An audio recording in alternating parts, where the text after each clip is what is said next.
infrastructure is scalable, secure, and reliable to support Web3 services. Web3 infrastructure presents an opportunity to create a more inclusive and equitable internet. But building it poses unique challenges for businesses. Our panel of experts today will share their insights on the types of projects that interest them for investment, the business challenges that need to be addressed, as well as strategies to maximize the benefits and monetize the opportunities presented by Web3 infrastructure. So before we start the questions, I will let each of the panelists to introduce themselves as well as share a little bit about what they are working on. Zay, you want to start? Yeah, sure. Thank you for having me, guys. It's glad that I'm seeing so many faces interested in building the future of Web3 because that's all we want, to have more people using these amazing tools that we create, right? So my name is Zé Rodrigues. I'm Brazilian. I've been in the startup world since forever. I sold my first startup when I was 19 years old. And now I'm here helping create amazing games and onboard the next million people into Web3. Awesome. Hi, everybody. This is Ricky Lee. I'm the general partner at Nomad Capital. Shout out a couple of friends here and my partner here. Thanks, Native, for inviting me over for the talk. Right. So our focus is still right. What's interesting in the field and what is actually interesting specifically in the decentralized finance space. And Nomad Capital is very specialized and in the venture studio and investment firms philosophy, try to powering all the different portfolio projects like Native, like Range Particles, who both here, try to get mass adoption and try to get recognition and users from the space. Thank you. Hello, everyone. My name is Arun. I'm lead researcher at Marana, which is the venture arm of Bybit. And we're also heavily involved in the BitDAO ecosystem, which is the largest DAO in the space that's capitalized by the profits from the Bybit exchange. And we invest heavily in ZK, modular stack, infrastructure, DeFi, and GameFi. And one of the most exciting things going on in the BitDAO ecosystem at the moment would be Mantle, which is a modular layer 2, which will have off-chain dataability on EigenLayer. So it's an optimistic rollup, which will eventually be a ZK rollup with very low cost, high throughput transactions focused on gaming and social applications. Oh, there you go. Hi, everyone. My name is Monica. I'm a product manager at C Labs. We build for the Celo blockchain. Celo is an EVM-compatible L1 that's focused on refi use cases. And looking forward to this conversation with all of you guys. Thank you, guys, for your introduction as well as what you do in the space. Now, let's delve into some difficult questions. The first question I have for you guys is, as investors or founders or product managers in the space, what are the most significant challenges facing the development and implementation of Web3 infrastructure? And how can these be overcome to facilitate widespread adoption? I would like to hear from all of your different perspectives. So I'll start.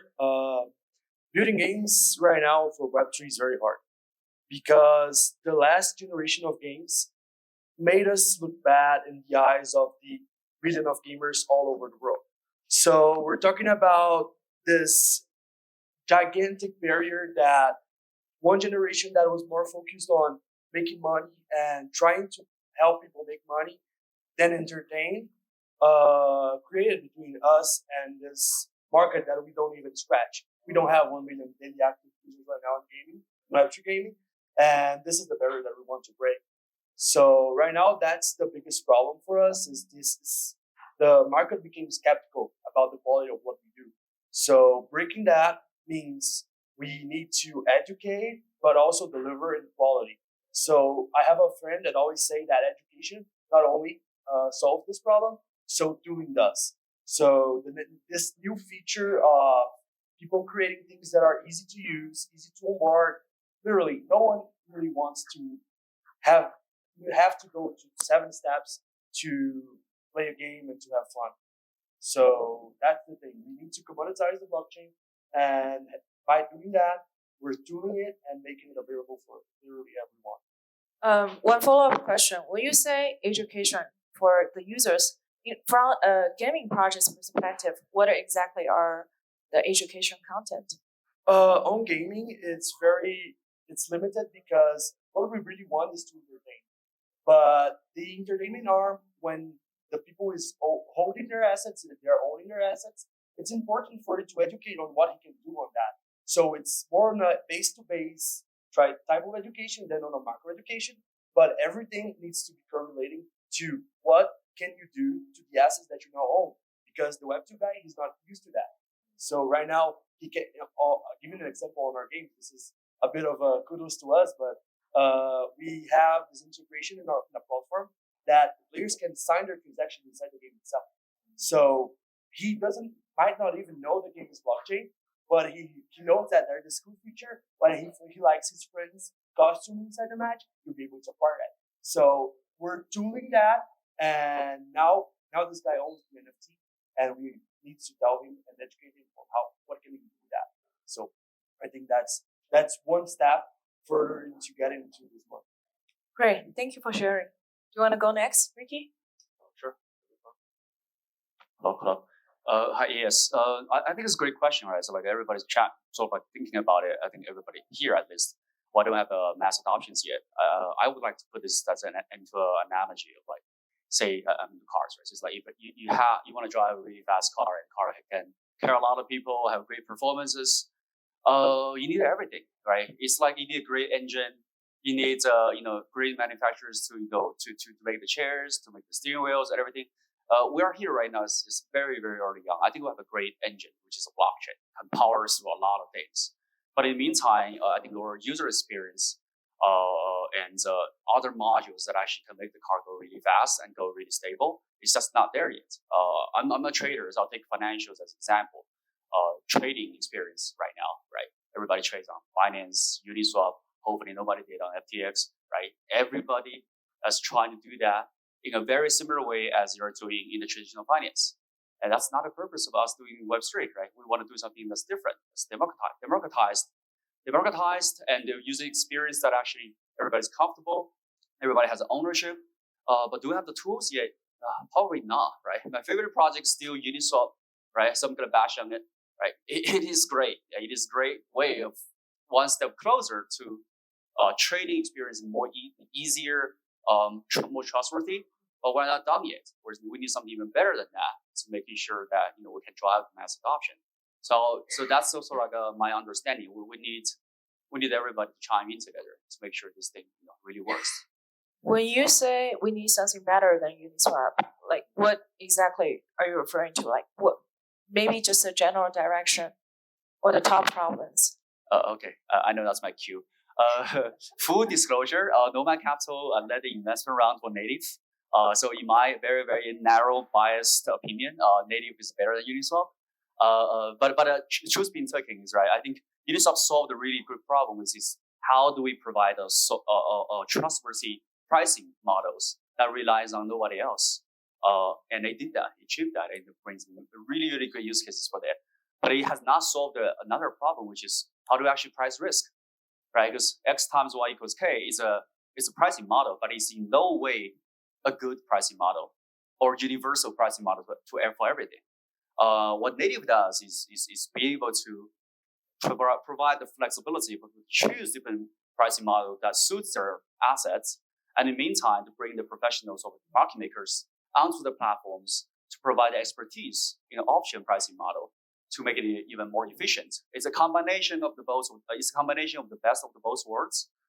So, in my opinion, that is better. Are you happy? No. Thank you for sharing. Really appreciate that. Yeah, that is what Native does. Demo will be available after this panel. Okay, please go ahead, Aaron. Yeah, I think adoption in crypto is kind of like, it's almost like a horseshoe in some ways, because on one end, you want the user experience, obviously, for that time to be good enough that it's easy for people to use. People don't have to worry about losing their private keys, or their grandmother loses their private keys, inheritability. All these things are just things that are not solved yet. Not to mention the issues with hacking and phishing and the 1,000 ways people lose their value on the blockchain. It is fraught with difficulty. But at the same time, because of the high level economic incentive, people are very incentivized to participate, which leads to a very interesting situation where you can almost not trust the usage metrics that you see on Uniswap, on all the DeFi protocols, things like that, because they're not necessarily sticky. The second the economic incentives are gone, people tend to leave because they weren't really using them for the underlying use case. They were using them to speculate on tokens or using them to essentially get yield or things like that. And the missing piece is really that piece of like, number one, can I use this in a safe manner and in a way where I don't have to worry about losing all my money versus it sitting in my bank account? And two, is it actually doing something for me besides allowing me to gamble on future use cases?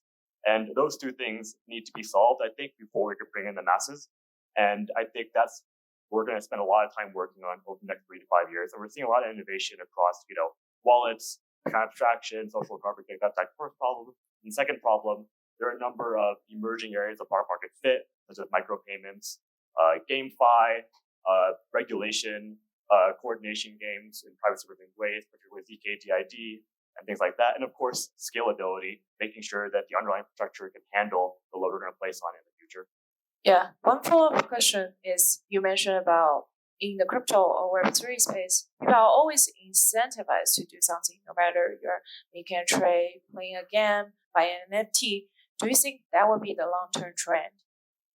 I think it's an extraordinary way to lower your cost of acquisition, but eventually the people who are late still have to have some reason to join the party.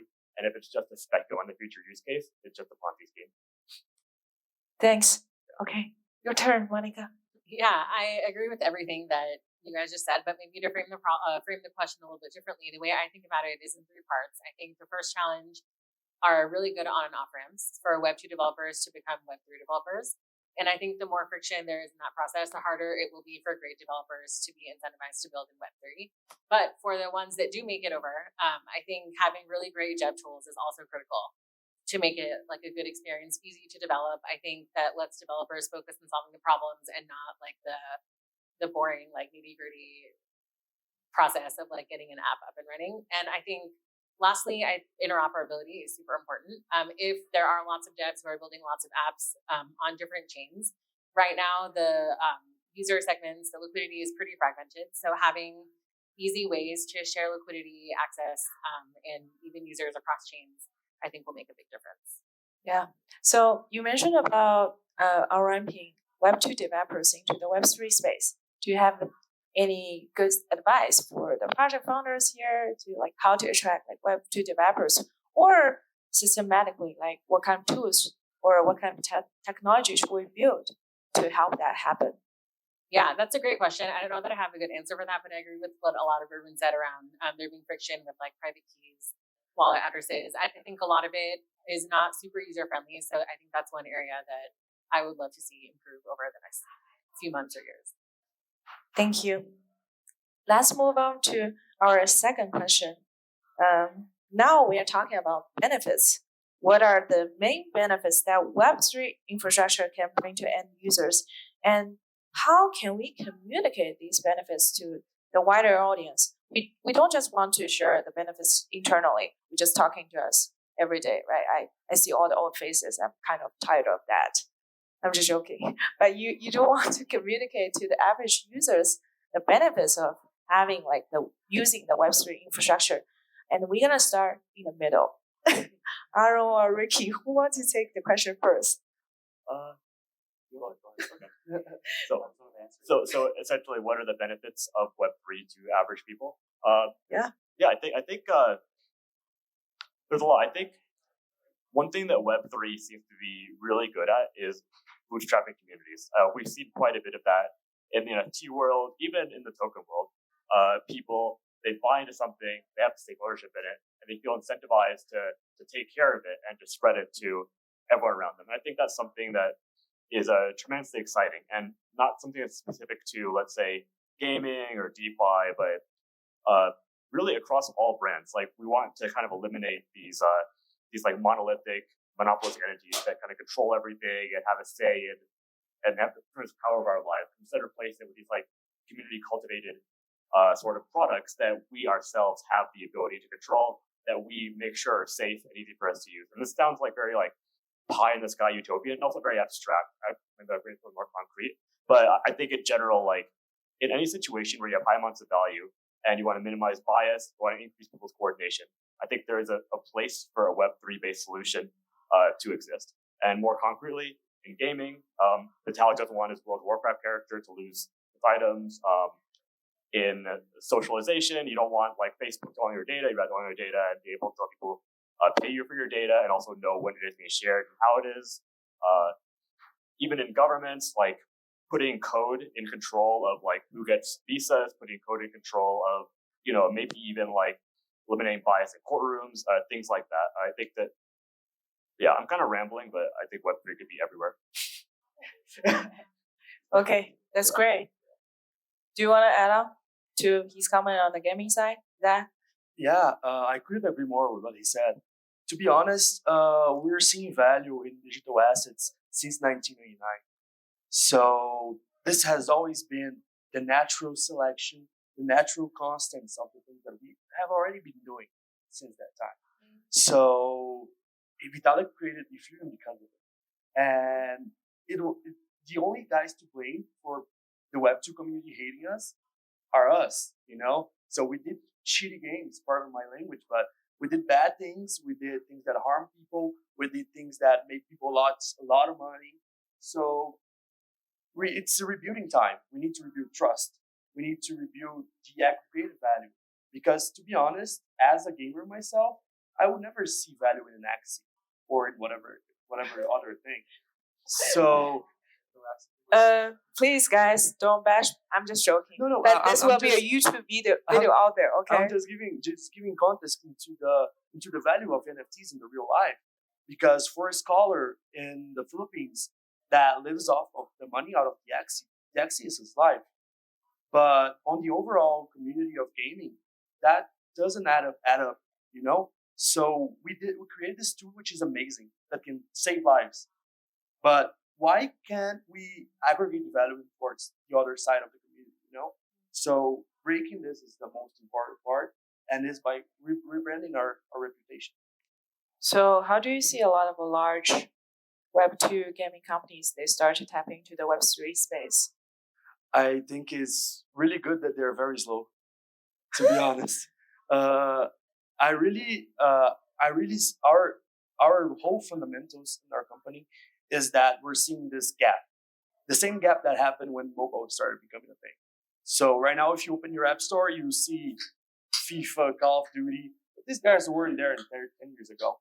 So right now, we think they're faster, but we have this 3-year gap of settling ourselves and becoming the stakeholders of a great Web2 company. So we really think that they're coming, and they will be coming guns a-blazing, because this is as I mentioned in the beginning, this is the natural flow of the value of digital assets. Thank you. And thank you guys for opening the cans while there's a pause. I'm just joking. I'm trying to facilitate the panel.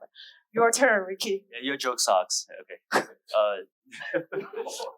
Okay. Here's a real joke.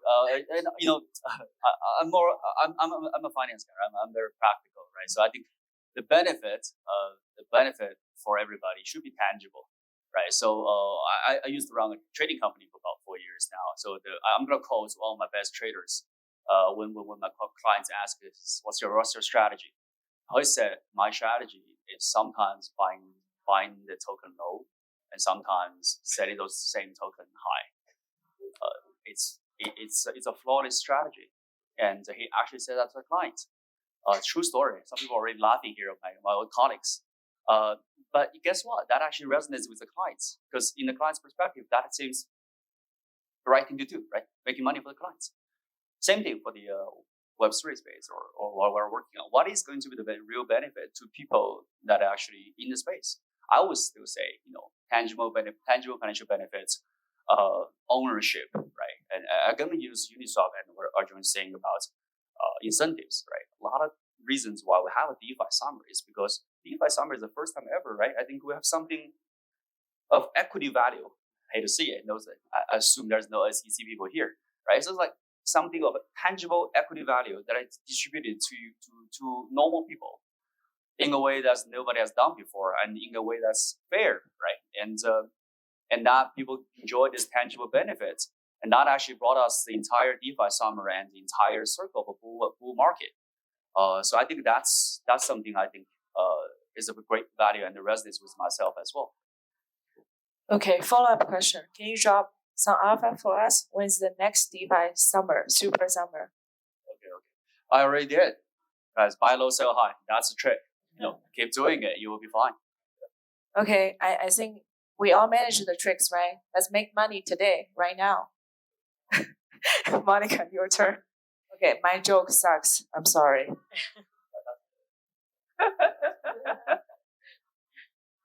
From my perspective, I think one of the most broken parts about Web2 is fragmented identity across all the different services.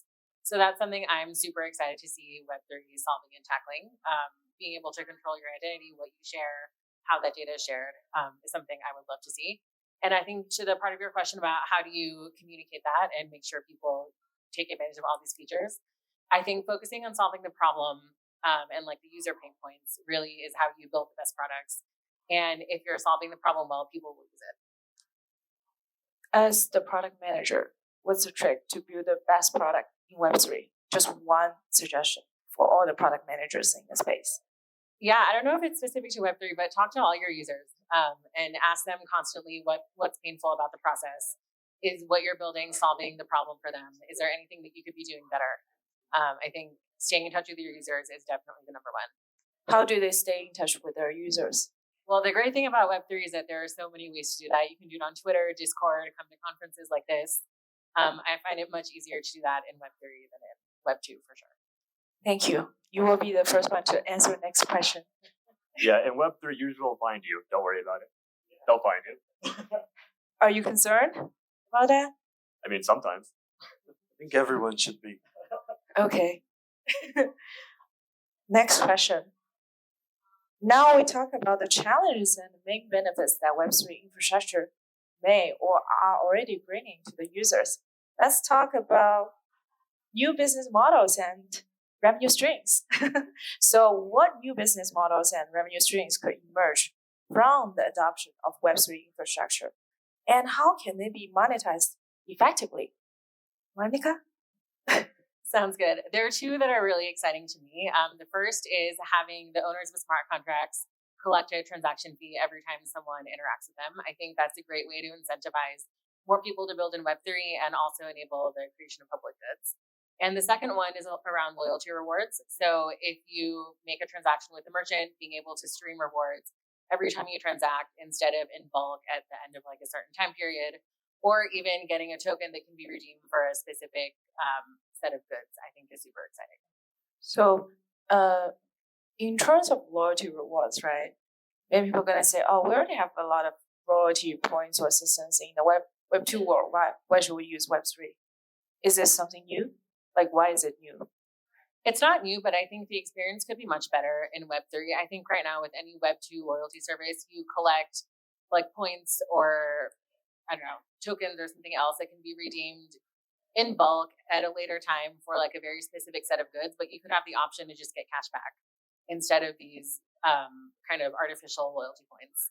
So yeah, I think there's a lot more flexibility and innovation that can be done in that space. Yeah, I would like to change my Starbucks points into money, please. Thank you. Your turn, Zach.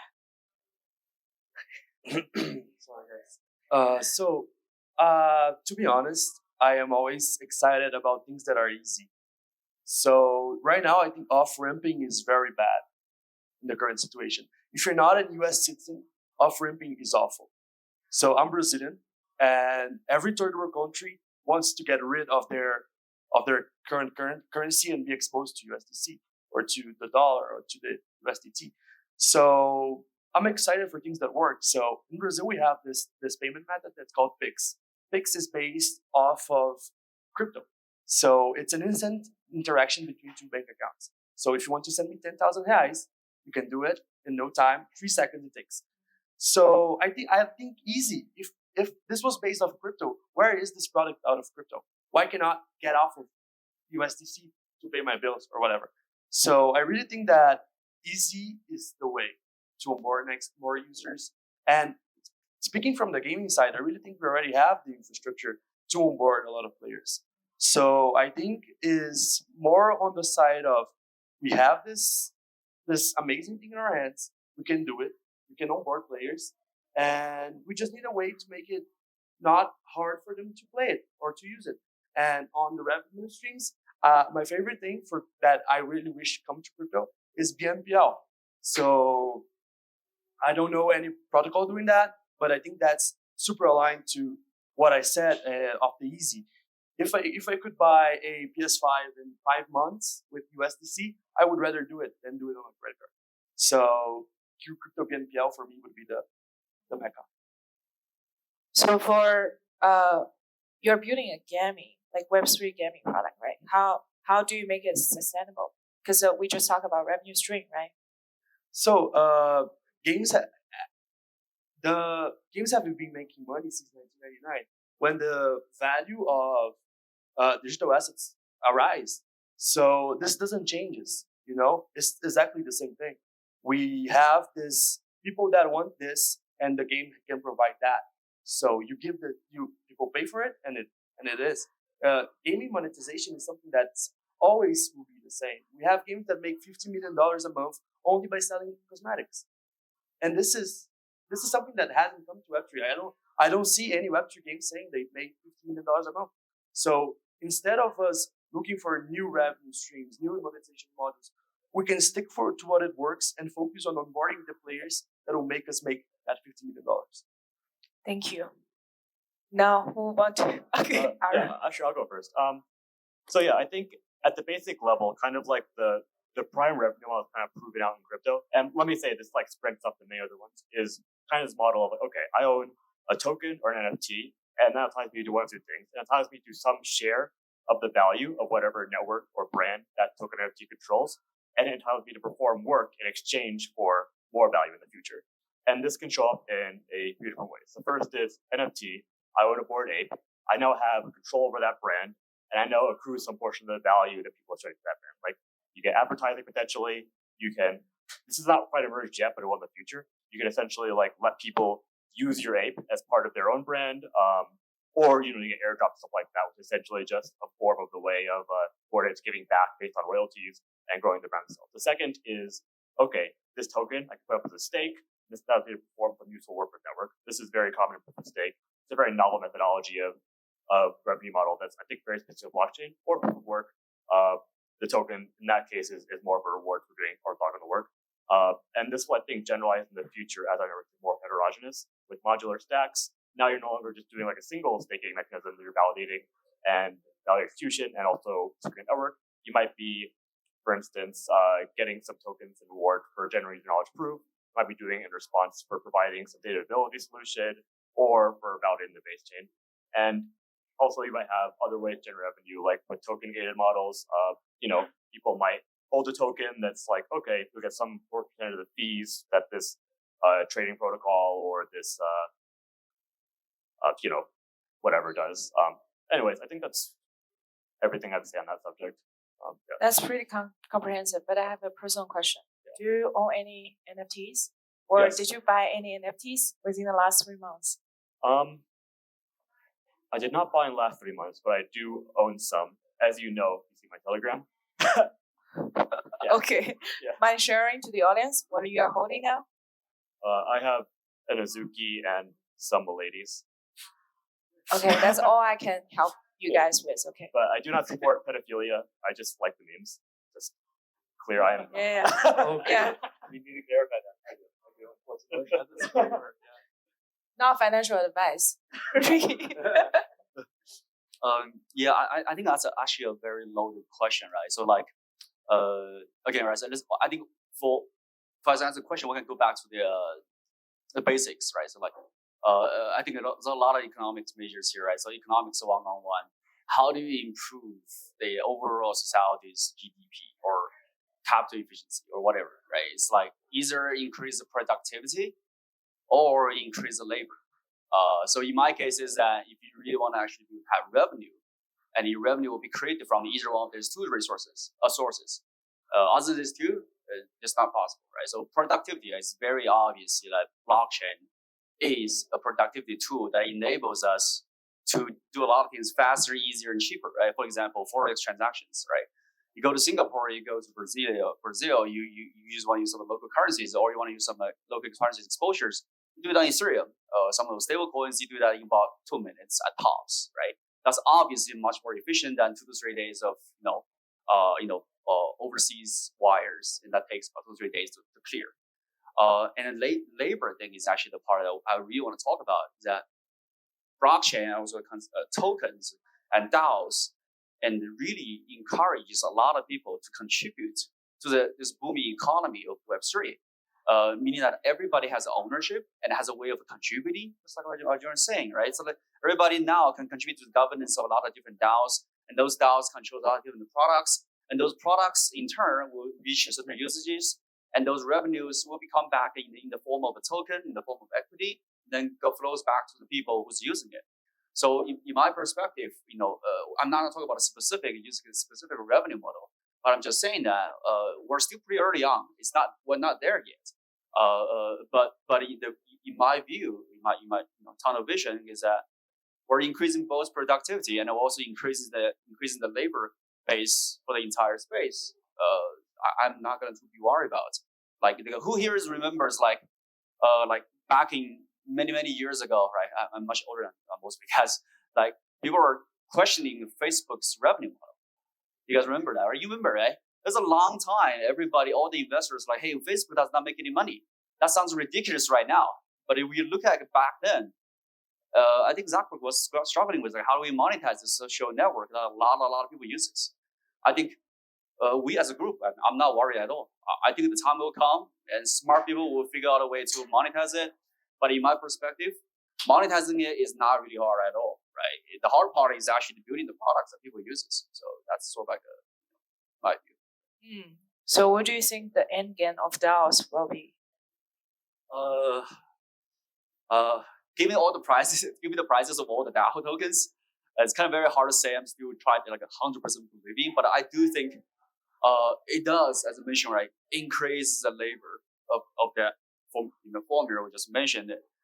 So I think there's a future to it. I truly believe in, in turn, those tokens should be priced at a certain value.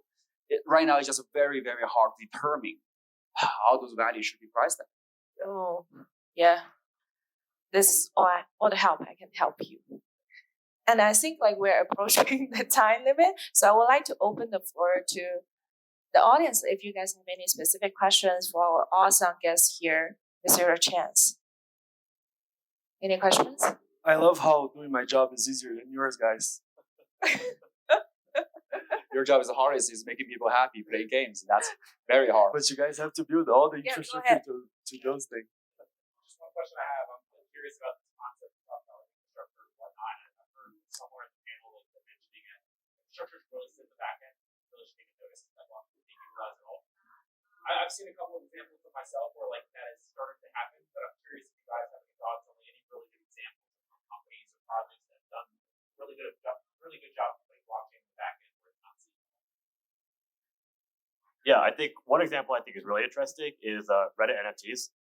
So Reddit as a community has been incredibly hostile to NFTs. I think probably a good reason, but Reddit also has this Reddit avatar, which is itself NFT. So you're going from seeing a community where everyone hates NFTs, everyone buying NFTs, and eventually coming to love them without ever actually interacting with the blockchain itself. That's been pretty amazing to see. And with Reddit, you can buy the real avatar, and if you want, you can go OpenSea and start buying and selling it. But you don't actually have to. You don't actually have to know you're in charge of the blockchain without having the backend for you. That's one good example. Any other questions? Okay. I will open the chance for the panelists to question each other. That's new. Yeah. Okay. Oh, you have a question. Okay.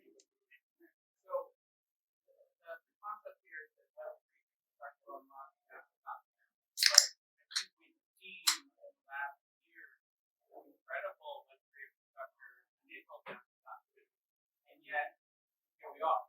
So, from the perspective of opposite question, what is it besides Web3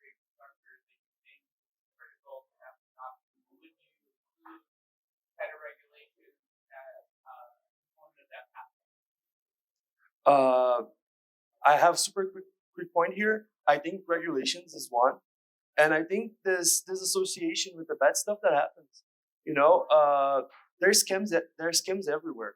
Really, in Brazil, there's this common one that they call you from the phone number of the hospital, and they charge you like a massive amount of money, and that happens through your phone. So I think I really think the mass adoption comes with disassociating the bad image that we create for ourselves. I'm still gonna use a car example. It's like, no. You really No. like cars. So like, I'm pretty sure like I haven't done it before. Who has basically driven the car so fast it reaches the far right ends of the no, nobody does that, right? So that's the way I view regulation, right? The blockchain technology, Web3 people, we're all here, we're all pioneers, right? We're trying to drive the car as fast as possible, but at some point, somebody has to have to take breaks, right? And just making sure we know where we are, we stay in the lane. That's the way I see regulations, right? If SEC is listening, that's my point, right? And that's the way that actually the mass adoption should be. I'm not too worried about it. It should be adopting a way that is more gradually, more protected, not like a full speed of all the innovators, all the like entrepreneurs here, VC guys wants to, right? Because we all want to do it at lightning speed. But unfortunately, I think we just have to go through the stages. It's part of the process. I see people getting impatient, so I would like to close out the panel. Thank you so much for joining our panel discussion today. We heard about cool stories for gaming, for investment, for Web3 infrastructure, and thank you for bearing with my very bad jokes. I will see you guys very, very soon. And don't forget to scan our QR code. Follow Native on Twitter. We are a very awesome infrastructure layer that's going to enable you guys to create your own DAX within 15 minutes. Yeah, that's what we paid to show. Thank Can you. I show? No. Follow the harvest.